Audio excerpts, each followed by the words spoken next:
It is currently 7:30 a.m. I don't have a problem. You have a problem. The first thing that happened when I started up the game was that they gave me a game where it was unfinished, and then this Navi looking guy comes in and tells me that I have to fix it myself. Really a brilliant marketing strategy on Nintendo's part. Sell them a game that isn't finished and say that fixing the game is a part of the main mechanic. I'm introduced to the Nodon, and then I fix the game, and after that I meet another glowing dot. Alice gives me a test, and then I go to learn how to program using the Nodon. Bob tells me that I'm gonna be making tags, so I get to work and make that game a tag. Player movement, make a box, and map 2 players' movement to 1 controller. Oh god. Oh no, this is cursed. And we jump with the shoulder buttons. Oh, that is so weird. That is not right. And somehow I stumble through making my very first game.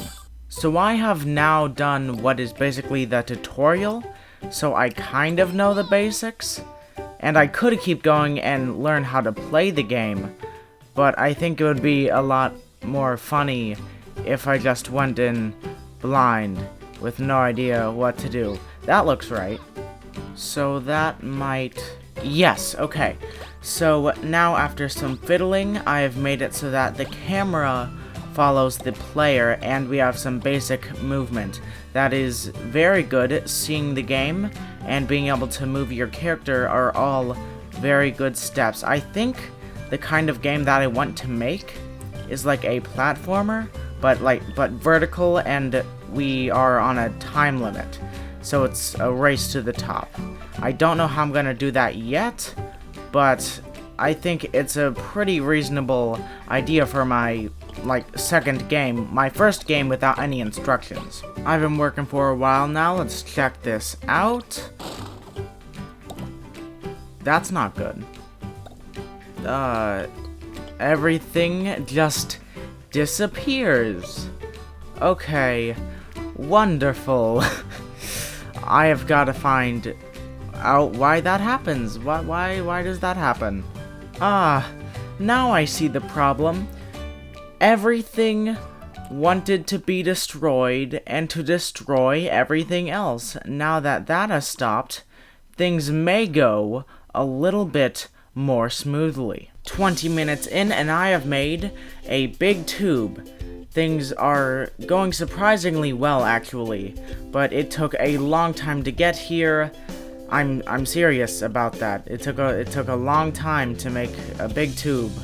And finally, it's time to make some platforms. Before, we were just making the groundwork, like making the whole world that this is gonna be in, and now we're making the ground work. We're making the platforms. Progress update, everything is colored now, and up here I have that little blue block just to indicate that you are supposed to wall jump there. So yeah, I mean, it's really not anything right now, but I do plan on making some obstacles right now. Let's go for, you know what, let's launch 100, because I don't know what that means, but the more the merrier, I guess.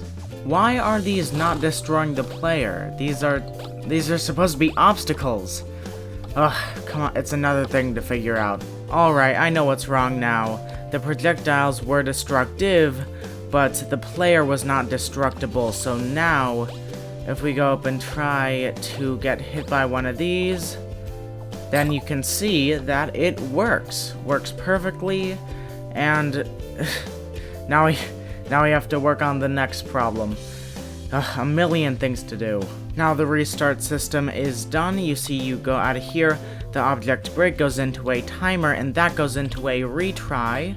So when we go back up here, bounce off of that, then you should see that we restart the level just like that. That's very, very good. So now the player does not have to restart it on their own, because if we die, then it just restarts. Of all things, ending the game is what's causing me trouble right now. But let's forget that for a little while. Time to move on to how am I going to make the player rush through this area through a timer?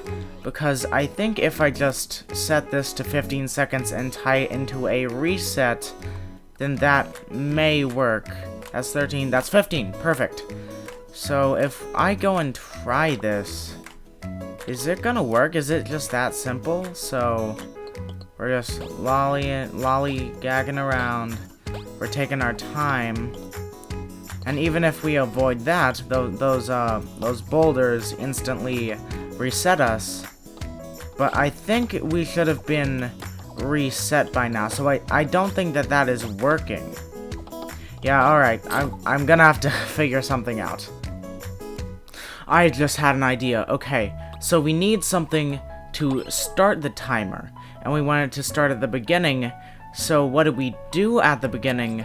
We press the button to jump, so when we jump like that, and then we try and take our time with this. Oh, well, alright, that doesn't count, but, you know, we've just jumped. So if we just stay down here, then eventually we will be reset. I'll avoid that. So are we gonna be reset at all without touching? Yes! Yes, we... Great. Great. I'm so happy that worked. That's a great feeling to have. And I think the solution to ending the game has also just come to me. Okay, give me a minute. The game is possibly finished. It all depends on if my end game contraption works or not, and if I can get up there in time. The last one is probably quite important, but I think I've nailed it. Oh no, I've done something wrong. After some fixes, hopefully this works the second time. Yes! Okay, so we destroy the treasure chest by making the player break it, and then that triggers an object break nodon, and that triggers an end game nodon. First game done. I think that this has been a successful first day in Game Builder Garage, and I am very excited to learn how to do things instead of just brute forcing them.